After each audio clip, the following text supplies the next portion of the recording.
Hello' friends, আমি আহিছোঁ অদালবাগান ৰাস চাবৰ কাৰণে আৰু ৰাসটো চাব আহিছোঁ, কিন্তু আমাৰ আগতে মেইন খোৱা দেই।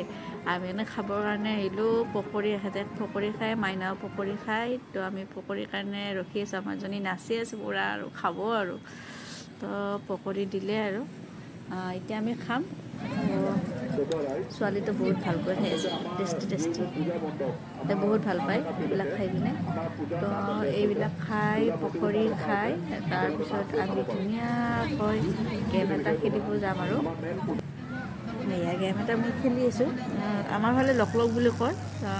ভাবিলোঁ খেলিলোঁ, মানে পাওঁনে নাপাওঁ নাজানো, ভাগ্যটো নাইয়ে। ভাবিলোঁ খেলোঁ বুলি, তো খেলিলোঁ কিন্তু নাপালোঁ। মনটো বেয়াও লাগিছে। 4বাৰ খেলিলোঁ, মই এবাৰো নাপালোঁ। কাৰণ কপাল লাগে ন জিকিবৰ কাৰণে, তো কপালখন নাই মোৰ। ফুটা কপাল। তো মনটো বেয়া লাগিছে নোপোৱাৰ কাৰণে। যি কি নহওক, খেলিছোঁ, ভাল লাগিছে এইখিনিতে। তাৰপিছত অকণমান ৰাসৰ দৃশ্য অকণমান দেখাই দিওঁ আপোনালোকক। এয়া চাওক, গোটেইখিনি দেখাব নোৱাৰিলোঁ, অলপ দেখাইছোঁ। বহুত ভাল লাগিছে। তো আপোনালোকে আহিব পাৰে, অদালবাগান চলি আছে ৰাস। বিশেষভাৱে সক্ষম হৈও তেওঁ ইমান ধুনীয়াকৈ চেষ্টা কৰিছে। তেওঁক ৰাইজে এটা হাত তালি দিব লাগে, আশীৰ্বাদ পাব। আৰু ধন্যবাদ জনাইছোঁ।